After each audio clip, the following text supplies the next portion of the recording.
si has sido uno de los ávidos y curiosos seguidores de este canal. Te presento algo nuevo, algo que tanto anhelabas. Pero si esta es tu primera aventura y los mayores misterios de la humanidad son demasiado para ti, te recomiendo que regreses otro día. El video de hoy no es para los débiles, y te aseguro que a partir de ahora, estás a punto de adentrarte en una región casi inexplorada del conocimiento humano, abandonando para siempre creencias limitantes que te impiden entender el mundo en su totalidad. No estoy haciendo promesas vacías, jamás haría eso.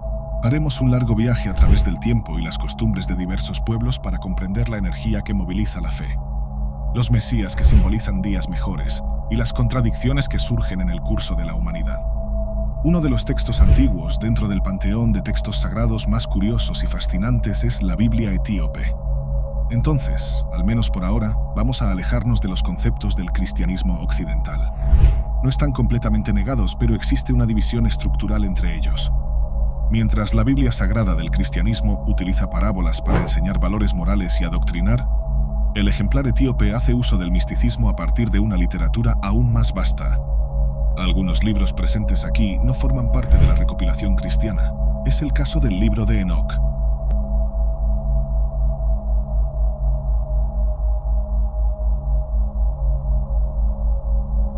Saludos a todos. Si estás interesado en religión, alquimia, cábala, filosofía o la historia del ocultismo, asegúrate de suscribirte aquí en Camino Etéreo. Cada suscripción es un gran apoyo para los videos que hago en mi canal. Muchos conocen a Enoc como aquel que murió sin experimentar la muerte y caminó en sus últimos días al lado del Creador. Pero, ¿quién fue realmente Enoc? Existe un consenso entre diversas tradiciones sobre su existencia, pero no hay consenso sobre los libros que llevan su nombre. Lo interesante es que el libro de Enoc, aunque no está dentro del compendio bíblico, es citado en la epístola de Judas, allá en el Nuevo Testamento. Para resumir, el Judas mencionado no es el Iscariote. Esta obra es considerada canónica y fue autenticada. Guarda bien esta información porque será importante. En líneas generales, Judas estaba muy preocupado por la profanación de los valores religiosos y por el ateísmo, relatando lo que veía y lo que no quería ver. Sabemos que el público era muy específico. No dirigió sus escritos a pueblos extraños ni a personas que no entenderían los dogmas que defendía. Este es un libro para un público que necesitaba reforzar su fe y evitar a los falsos profetas. El contexto de aquella época debió haber generado cierto temor, ya que por allí se estaba volviendo cada vez más famoso un grupo de ateos que defendía una idea perturbadora para Judas, la de que los cristianos podían hacer cualquier cosa, incluyendo entregarse a los placeres de la carne sin temer la furia de Dios. Judas entonces denunció la corrupción moral que estaba carcomiendo el alma de su pueblo. Muchos aún afirman que el propio Judas escuchó de Jesús los relatos que ayudaron a formular los apenas 25 versículos del libro, pero no existe ninguna evidencia muy sólida que lo confirme más allá de su relación con el discipulado mesiánico. Pero te debes estar preguntando por qué estamos pasando tanto tiempo dentro de un libro corto que menciona brevemente a Enoc. Esa sería una buena pregunta si la respuesta no fuera tan obvia. Los libros de la Biblia no fueron escritos en la misma época y claramente representan a un pueblo, una costumbre y una cultura. Cuando la mayoría de los libros fueron escritos, no tenían la misma portada ni el mismo propósito. Es por eso que estudiamos exhaustivamente para entender el contexto histórico de Judas, para comprender para quién escribió, con qué propósito y, tal vez lo más importante, si estos escritos representan una obra pseudocanónica. Es decir, si son reconocidos por el cristianismo o si son considerados meras ficciones antiguas. Lo interesante de la humanidad es que no comenzó el estudio sobre el mundo cuando Génesis recibió las primeras palabras. La humanidad produjo mucho conocimiento sobre los elementos más básicos, antes incluso de que las primeras comunidades cristianas se reunieran en torno a la Biblia. Estos textos antiguos, que contribuyeron a que diversas comunidades precristianas se establecieran, fueron analizados y por diversas razones recibieron atribuciones distintas. En algunos casos, los libros no tenían autores específicos o era difícil autenticar una autoría con exactitud. En otros casos, aún más curiosos, grandes instituciones religiosas tenían el poder de estipular qué formaría parte de la narrativa bíblica más aceptada, especialmente en Occidente. Con el control de lo que debía leerse y de lo que era, al menos dentro de criterios personales, auténtico, la fe católica, por ejemplo, estableció un dominio sobre la fe, actuando como grandes mercaderes de la comunión. Si llevamos esto a la Edad Media, por ejemplo, encontramos un conjunto de jerarquías centralizadas en torno a un castillo, con un poder moderador del Papa, con el pueblo siguiendo una cadena de mando desigual, con campesinos sin dominio del idioma ni de la escritura. La Iglesia Católica pudo incluir los libros que consideraba beneficiosos para los movimientos que defendía, como el monástico. Con esta doctrina y el establecimiento de un culto que predicaba la reclusión y la adoración, es fácil entender que, para que un libro se convirtiera en parte del canon, primero tendría que llenar los vacíos de poder y tener un propósito mayor dentro de la historia de una religión en virtud de un pensamiento religioso. Por eso, y esto es algo que admiro en las personas, prefiero cuando la fe se vuelve más necesaria que el culto. Cuando cultivamos, cosechamos. Pero cuando tenemos fe, no es necesario sembrar. Es aquí donde suceden los milagros. Entonces, antes de que rechaces los relatos de la Biblia etíope, te invito a cuestionarte sobre el origen de los libros canónicos y cuáles fueron los intereses involucrados cuando fueron elegidos para formar el libro que tanto admiras. Si no podemos atribuirles veracidad, al menos podemos aprender de lo que leemos. El conocimiento es realmente una de las dádivas divinas, independientemente de tu orientación religiosa. Es increíble cómo podemos aprender con tan poco, como lo que aprendimos sobre el libro de Enoc en los 25 versículos escritos por Judas, debidamente autenticados por diversas religiones. Como muchos consideran que su contenido deriva de un edificante sermón de Cristo, se convirtió en parte de la construcción canónica de la Biblia. Para estipular esto, básicamente es necesario establecer la conexión del texto con diversos otros libros de la Biblia, para verificar si existe cohesión y resonancia, lo que evita contradicciones. Otro elemento evaluado es si el contenido se distancia de lo que se predicaba, si el autor a quien se atribuye el libro realmente lo escribió y cómo la obra se integra en el gran plan divino. Pero esto puede variar, como ya expliqué, de religión a religión. Esto puede sorprenderte, pero Dios no creó la Biblia y la entregó de mano en mano. Fue construida generalmente con relatos de eventos antiguos, más antiguos que la propia creación. Cuando el primer hombre dominó la escritura, la oralidad ya cimentaba nuestra historicidad. Cuando Adán fue descrito, sus descendientes ya habían cumplido sus propósitos y estaban al lado del Creador. Cuando se finalizó el último libro, las canciones de un Israel próspero ya no resonaban más. Lo que lees ahora es un vestigio del tiempo y de la historia, donde, en rarísimas ocasiones, lo narrado es lo observado en tiempo real.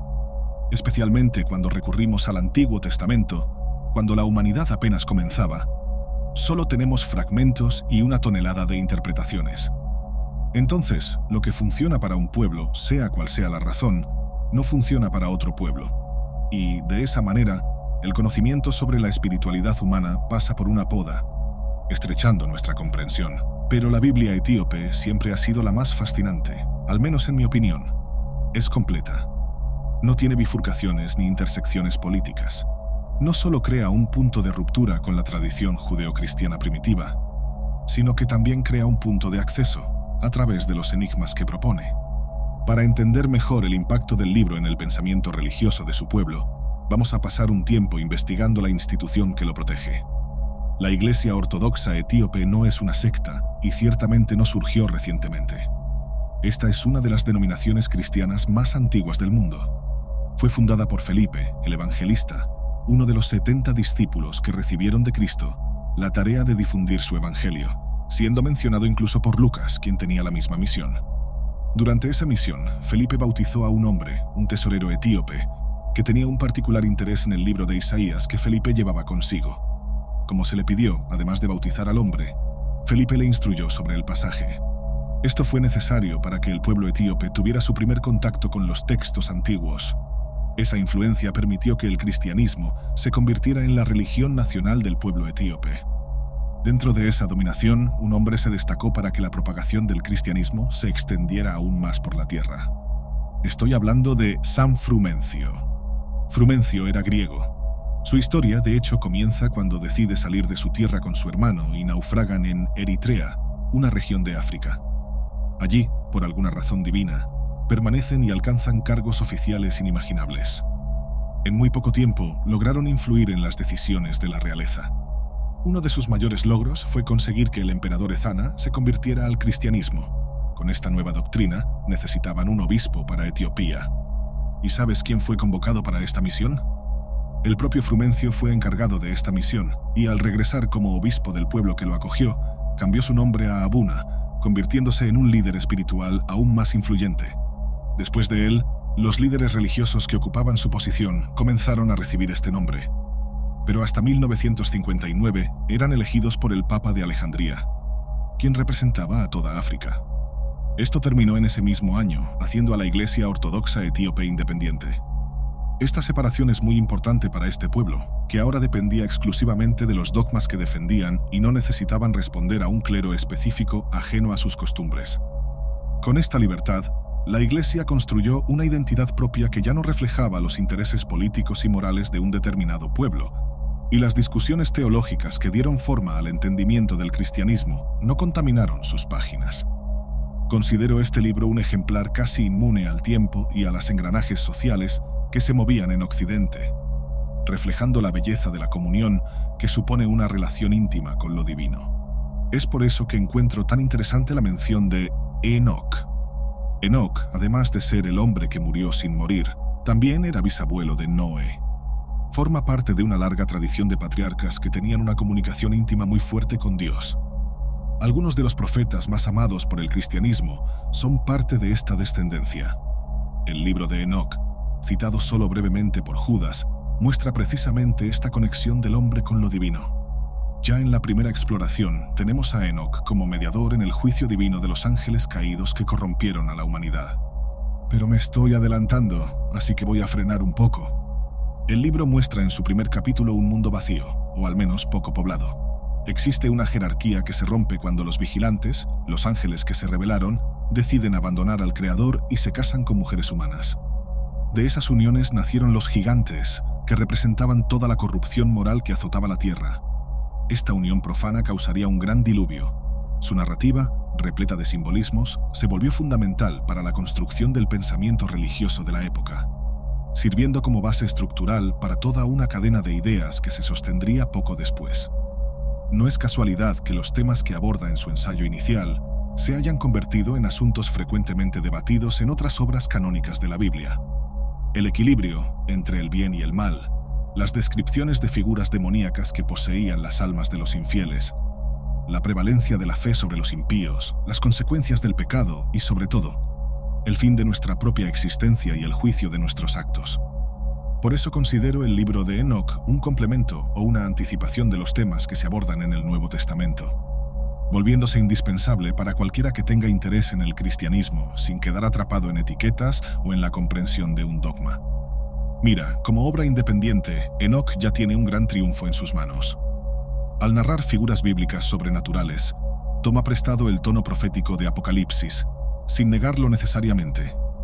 Debes entender que este libro probablemente fue escrito unos 3 siglos antes de Cristo, y nada de lo que inauguró era siquiera una posibilidad en ese entonces. No podemos determinar exactamente cuándo se escribió, pero su manuscrito circuló por diversas regiones, desde el Mar Muerto hasta Grecia.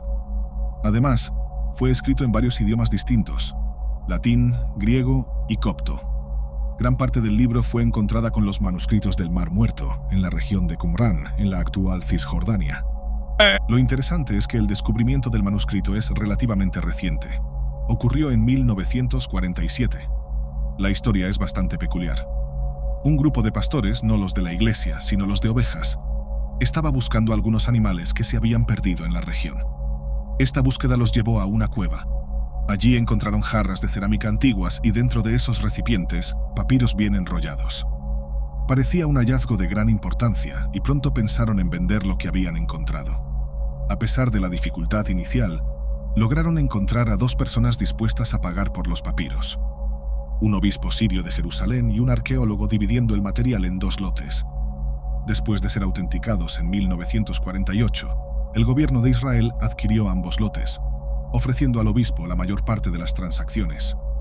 Aunque no podemos precisar la proporción del libro de Enoc contenida en las 2 porciones, es interesante observar que los hallazgos solo fueron propiamente estudiados en 1991 y siguen siendo, hasta el día de hoy, una fuente inagotable de conocimiento.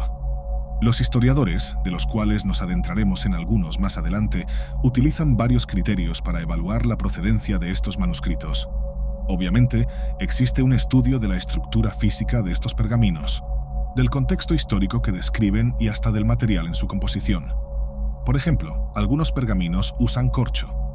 Si están hablando sobre periodos anteriores a la utilización del corcho para ornamentar pergaminos, probablemente el libro fue escrito después del periodo narrado, y esto puede ayudar a establecer la veracidad del manuscrito.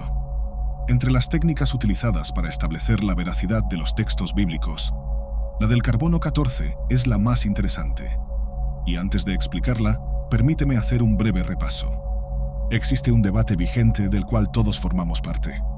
Hay una escuela de pensamiento moderno que desvirtúa el impacto de la religiosidad en la psique humana.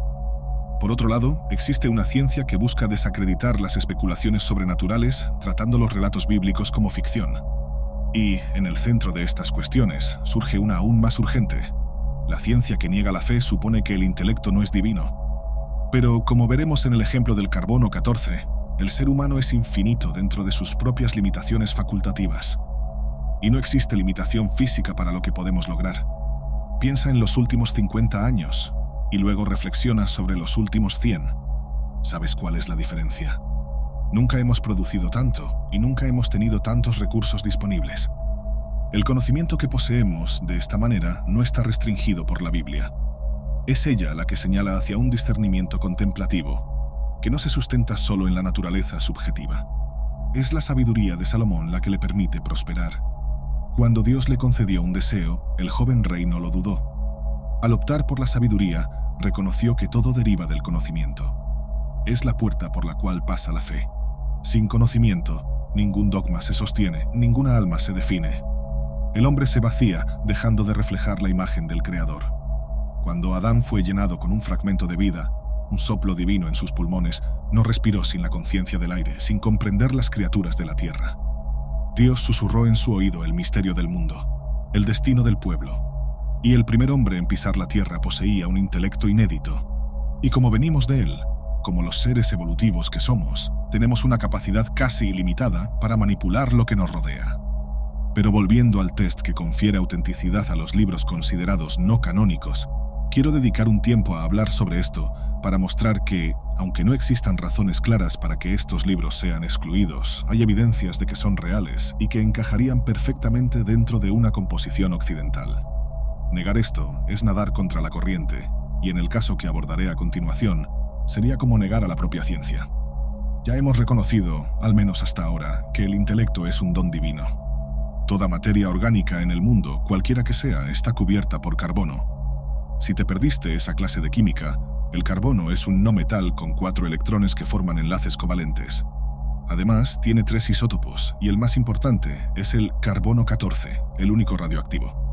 Dejaré lo más técnico para los especialistas, pero lo interesante de este componente fue descubierto solo en los años 40 por Willard Libby. Él se dio cuenta de que el carbono 14 se extinguía gradualmente en tejidos orgánicos muertos. Entonces comenzó a observar si esto persistía a lo largo del tiempo, como si el elemento fuera un reloj capaz de determinar cuánto tiempo ha existido algo en el mundo. De esta manera, toda materia orgánica alcanza una cantidad muy específica de carbono, y este se extingue continuamente. Los estudios fueron muy prometedores en sedimentos antiguos, rocas que ayudaron a establecer un periodo específico, herramientas que reflejaban las costumbres de un pueblo y pinturas rupestres que apuntaban a la perspectiva histórica de un simple trazo.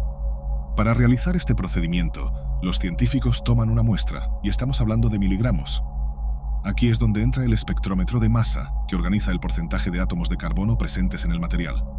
Hoy en día, la ciencia ya sabe cuánto tiempo tarda en extinguirse el carbono en un material. Podemos, por ejemplo, saber cuánto tiempo ha existido algo simplemente contando el porcentaje de carbono 14 presente, ya que este se desvanece continuamente y su alteración no es variable. Como el carbono 14 desaparece a una tasa fija, su lectura está limitada a hasta 60.000 años atrás. Existe una limitación. Pero hasta aquí, y podemos suponerlo, existe un libro riquísimo que surge antes de los intereses políticos de un determinado pueblo, protegido por una doctrina independiente. Este choque se produciría años después, cuando la Iglesia etíope y el cristianismo, principalmente el europeo, tuvieron breves interacciones durante la Edad Media. Aunque hubo un esfuerzo por anexar un conocimiento estructurante, nunca hubo un consenso real. Me atrevo a especular que difícilmente el cristianismo se inclinaría ante esta tradición. Fue James Bruce, un explorador nato, quien contribuyó a que la Biblia etíope ganara reconocimiento mundial y la admiración de muchos. Como la mayoría de los exploradores, su empeño estaba en el lugar equivocado y descubriría que su mayor hallazgo ocurrió casi por casualidad. Cuando partió de Escocia, su objetivo final era la fuente del río Nilo, pero en el camino encontró algo aún más prometedor: la vasta cultura etíope. En muy poco tiempo, James, quien a lo largo de su carrera pasó casi una década en África, tuvo acceso a escrituras sagradas desconocidas por los estudiosos europeos. Cuando regresó a casa, llevó consigo manuscritos y una copia del libro de Enoch. Imagina la efervescencia intelectual de la época con estos hallazgos. Teólogos de todo el mundo mostraron interés en estudiar el libro, y lo interesante es que el libro de Enoch era el más disputado, ya que el Nuevo Testamento menciona la existencia del libro, pero hasta entonces nadie había tenido acceso a su contenido. Sin embargo, nada de esto sirvió para que las narrativas fueran absorbidas en Occidente. Su mayor legado quizás sea el establecimiento de una pluralidad religiosa, pero para su pueblo el significado es mucho más profundo. Este libro representa un artefacto histórico generacional, es lo que nutre todo el organismo religioso. Se utiliza en exploraciones individuales y sirve como termómetro para los tiempos modernos. Un recordatorio de que debemos ser íntegros en nuestras atribuciones y no caer en las tentaciones, pues el mal siempre está al acecho y el fin está cerca. Otro libro apócrifo que se encuentra en la Biblia etíope es el libro de Baruch.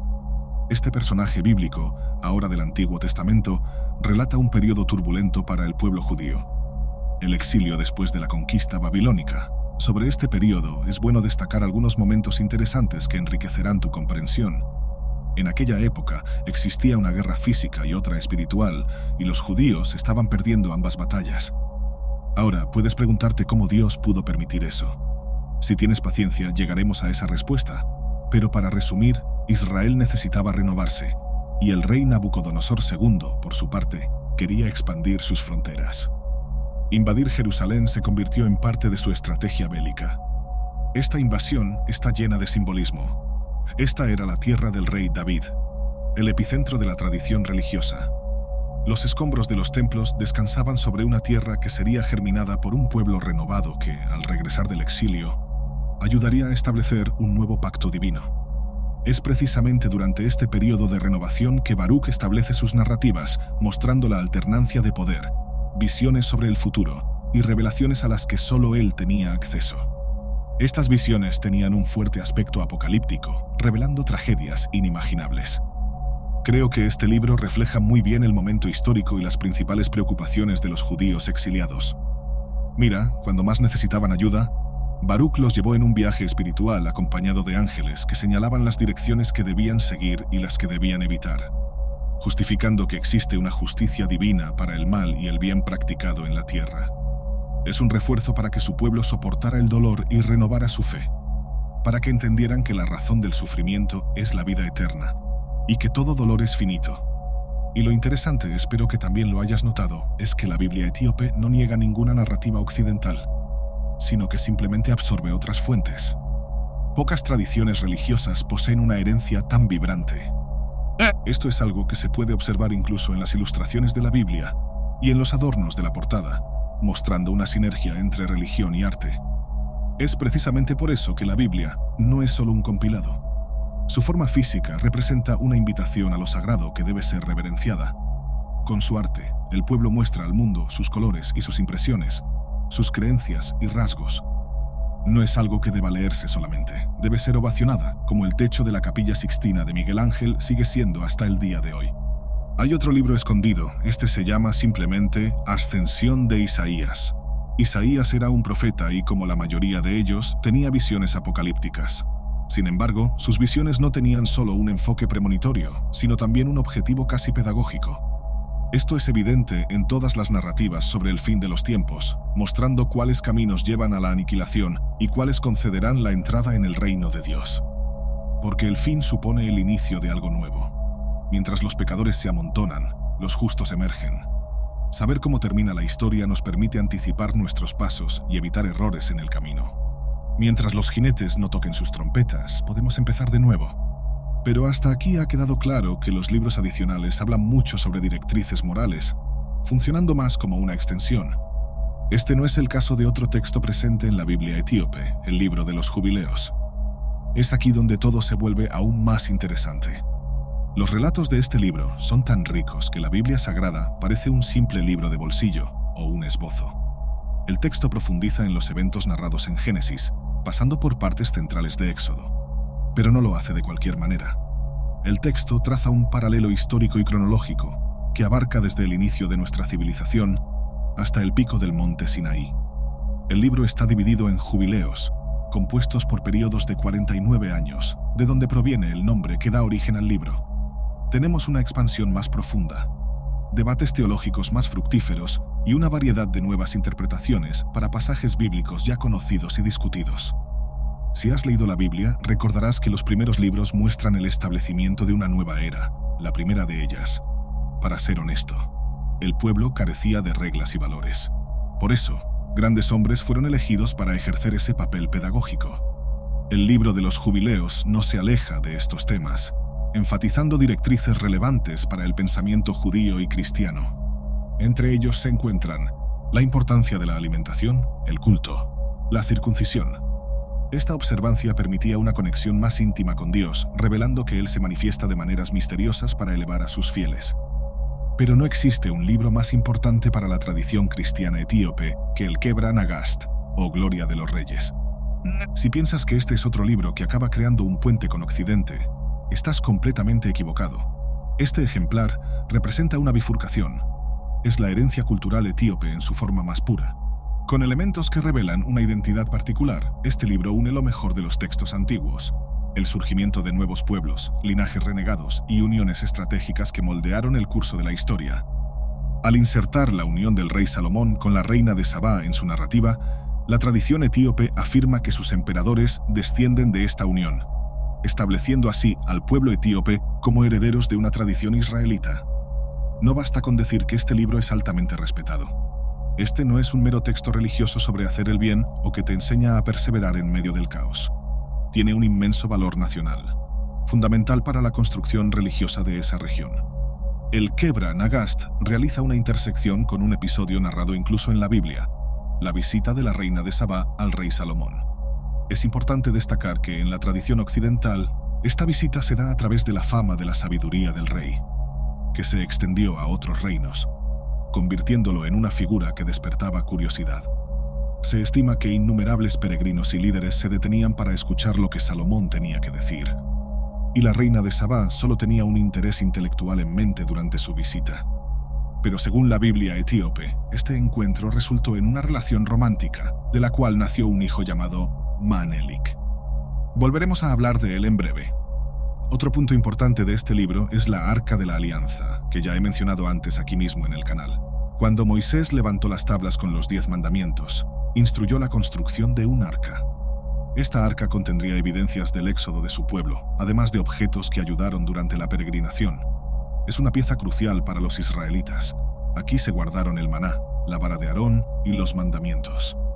Estos son elementos que marcaron el inicio de su camino hasta su fin en la cima del Monte Nebo, cuando Dios estableció un nuevo conjunto de costumbres, leyes y cultos para que su pueblo no se apartara de sus propósitos divinos. Para tener una comprensión más clara, la arca no era solo una estructura física para albergar estos elementos, sino que representaba en sí misma las providencias divinas. Si te estás preguntando la ubicación exacta, lamentablemente te quedarás frustrado. Durante siglos, numerosos historiadores se han hecho esta pregunta.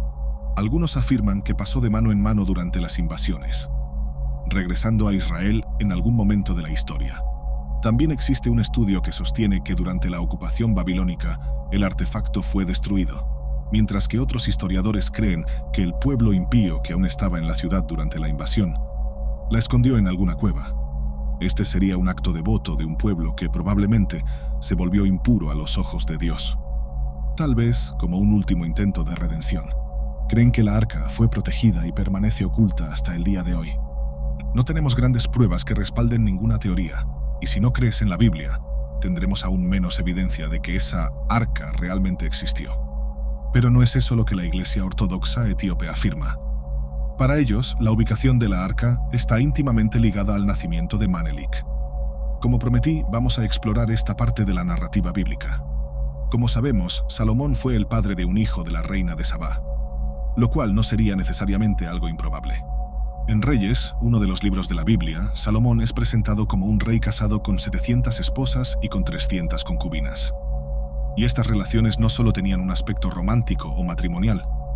Salomón transformó sus matrimonios en verdaderas adquisiciones geográficas, ampliando su reino y aumentando considerablemente su poder. Entonces, hasta aquí, tiene sentido que se haya involucrado románticamente con la reina de Sabá, considerando también que él mismo tenía una preferencia por mujeres extranjeras. De esa relación nació Manelik, un hijo que el propio Salomón no conocía. Esto solo ocurrió años después, cuando el joven viajó a Jerusalén y fue reconocido por su padre. Al regresar a Etiopía, acompañado por israelitas, Manelik llevó consigo la arca. Esta narrativa apunta a la formalización de una alianza con la descendencia salomónica, lo que, de cierta manera, ayudó a solidificar la tradición religiosa etíope. Ser el legítimo hogar del artefacto sagrado de la tradición judía otorgó firmeza para que los ideales dogmáticos se proliferaran, ganando adeptos y despertando la curiosidad de teólogos en todo el mundo. ¿Te has detenido a pensar en las implicaciones de estas afirmaciones? Vale la pena recordar que la Biblia etíope es el registro artístico más antiguo de la fe cristiana. Uno de sus libros, que forma parte del Evangelio de Garima, contiene el manuscrito cristiano más antiguo, acompañado por la belleza estética de las iluminuras. Se cree que este es también el último artefacto visual que ha sobrevivido al tiempo. Por eso afirmé que esta no es una Biblia común. Además de preservar la esencia del cristianismo, fue construida con un primor estético, con ornamentos semejantes a los que veríamos en abadías durante la Edad Media. Estos manuscritos han pasado por un análisis minucioso de radiocarbono, la técnica que describí antes. Fueron descubiertos por el monje Abba Garima, de donde proviene el nombre de los libros. Se cree que llegó a Etiopía en el siglo V y al encontrar estos documentos los copió en un solo día. Considerando que el Garima Prino tiene más de 300 páginas, imagina la motivación del monje. La leyenda dice que esta fue una misión edificada por el propio Dios, quien habría retrasado el ocaso para que el monje pudiera ver las letras pequeñas y transcribirlas en este manuscrito. Sería descubierto siglos después por una expedición de arqueólogos. Lo que encontraron fue que, efectivamente, según los resultados del carbono 14, la producción del manuscrito coincidía con la llegada de Abba Garima a Etiopía. Entonces, es probable que él haya hecho la copia, aunque no es posible afirmar con precisión cuándo lo hizo. La tradición afirma que el monje copió el libro en un día, pero el análisis de carbono sugiere una discrepancia considerable e imprecisa. Según los resultados, existe una posibilidad de que el texto se haya producido en un periodo de 20 años.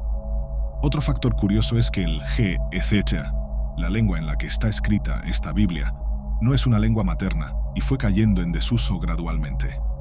Dentro de los textos sagrados, se necesitan muchas interpretaciones. Un error de traducción puede representar un error de interpretación que puede alterar drásticamente nuestra comprensión. Y aún más preocupante, esta lengua es considerada muy difícil, incluso para los estudiosos de la materia. Sus expresiones, etimología y estructuras gramaticales representan un desafío para que los textos sean absorbidos de manera integral. Traducir una Biblia, cualquiera que sea, no es fácil. No se trata solo de traducir palabras y hacer las adaptaciones necesarias. Es imprescindible conocer el contexto histórico, entender diferentes expresiones y el impacto que una determinada frase tiene en la construcción textual de un segmento. Es necesario intentar entender la intencionalidad del autor. Diferentes lenguas exigen diferentes percepciones del mundo, y con el Ge-Jezi no sería diferente. Daré un ejemplo muy interesante. Sabemos que la fe cristiana durante la prosperidad israelita no consolidó mucho su convivencia con los gentiles, y no era para menos. Ahí residía lo divino, con el tabernáculo en el centro. El pueblo no tenía necesariamente apatía con el extranjero, pero recordemos a Salomón, por ejemplo, quien comenzó a adorar a dioses después de casarse con varias mujeres de otras regiones. De hecho, la Biblia, hasta este punto, no hace gran énfasis en un sentimiento más ecuménico. Israel por sí solo ya era suficiente.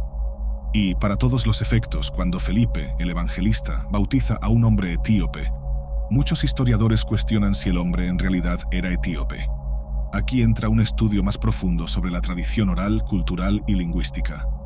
Fue un famoso estudioso, Frank Snowden, quien afirmó que etíope era simplemente la manera en que se conocía a las personas de color. Esta era una regla creada para separar a las personas que atravesaban los límites geográficos del cristianismo, como si la generalización fuera la norma y no la excepción.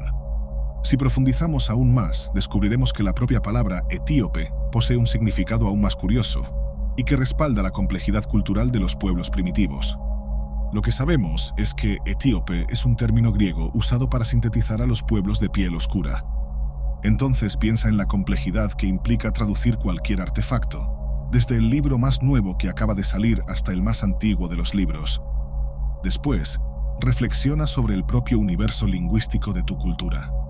El traductor necesita hacer una conexión perfecta para unir definiciones claras que no alteren el significado y, aún así, convertir de manera fiel lo que fue escrito. Hoy en día, este artefacto puede ser visto de cerca, y eso solo fue posible gracias a la dedicación de especialistas que dedicaron años en la restauración de cada página. Las afirmaciones sobre la ubicación del arca no son solo una cuestión de fe, sino también de identidad nacional para Etiopía. La creencia de que Menelik trajo el arca a Etiopía no solo refuerza el papel del país como heredero de una línea sagrada, sino también como guardián de uno de los artefactos más reverenciados de la tradición judeocristiana. Esto coloca a Etiopía en una posición única, donde la historia sagrada se fusiona con la historia nacional, creando un legado que aún influye en la cultura, la religión y la política del país. La narrativa de esta transferencia sagrada subraya la relación entre poder, espiritualidad y herencia cultural. Para la Iglesia Ortodoxa etíope, la posesión del arca no es solo una reivindicación de un artefacto físico, sino también de una autoridad espiritual que se remonta a los tiempos bíblicos. Esta reivindicación confiere a la Iglesia y a la nación etíope una continuidad espiritual que desafía la lógica temporal y geográfica, conectando el presente con el pasado de una manera casi inimaginable. Y esto se vuelve aún más interesante cuando analizamos la austeridad de sus textos, los cuales han ayudado a moldear la identidad de un pueblo de tal manera que es difícil distinguirlos. Esa conexión con el Arca de la Alianza también tuvo un impacto profundo en la forma de Etiopía como nación, tanto interna como externamente. La creencia en la presencia del Arca en Aksum se convirtió en uno de los pilares de la fe que defendían. Aunque muchos entienden este episodio como ficticio o un mito con convenciones meramente pedagógicas, refuerza la idea de que Etiopía es un bastión del cristianismo y de la tradición judía, resistiendo las influencias externas y manteniendo su identidad religiosa y cultural a lo largo de los siglos.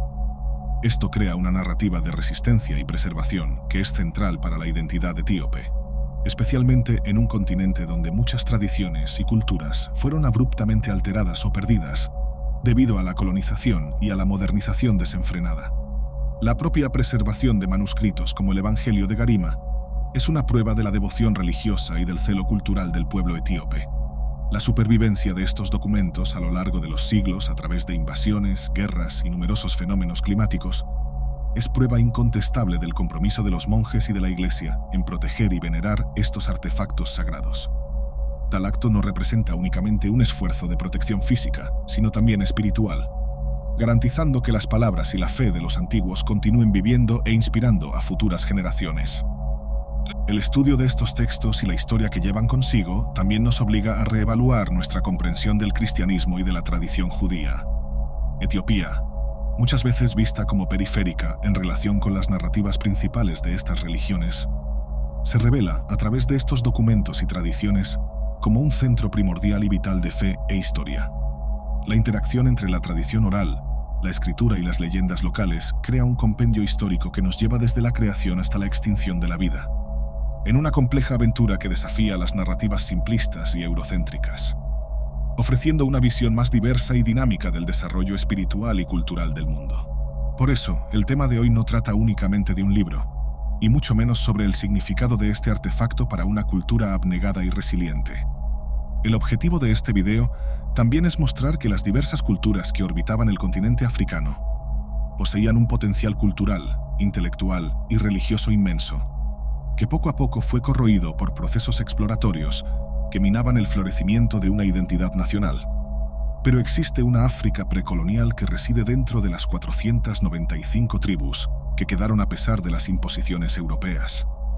Es el ejemplo de Aksum, un reino antecesor del reino de Etiopía, que representa no un retroceso para el establecimiento de un valor identitario robusto, sino un avance a gran escala. Este reino tenía una gran ruta comercial y establecía acuerdos con otros imperios, como el romano y el indio.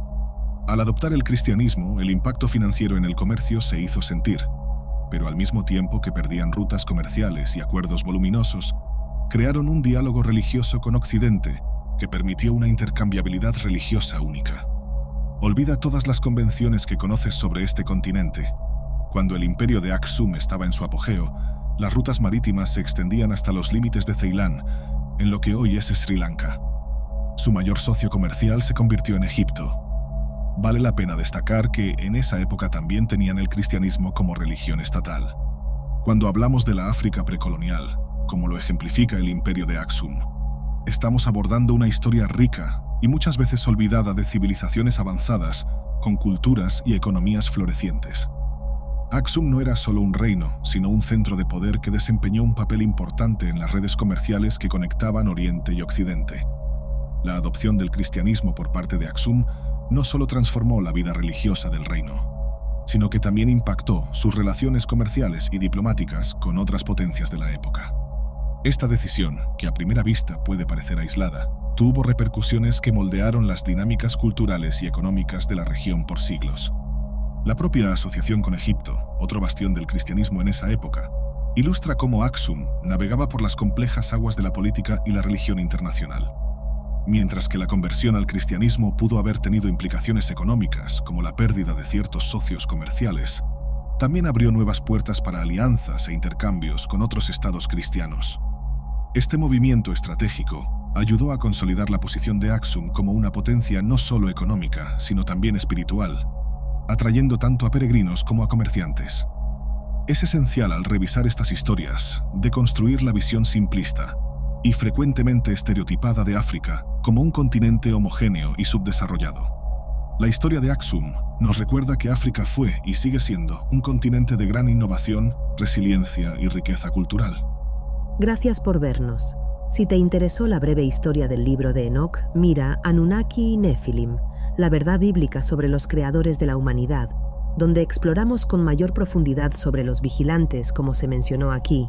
Por favor, dale clic al botón de me gusta y, si eres nuevo aquí, suscríbete y activa la campana al lado para recibir notificaciones futuras.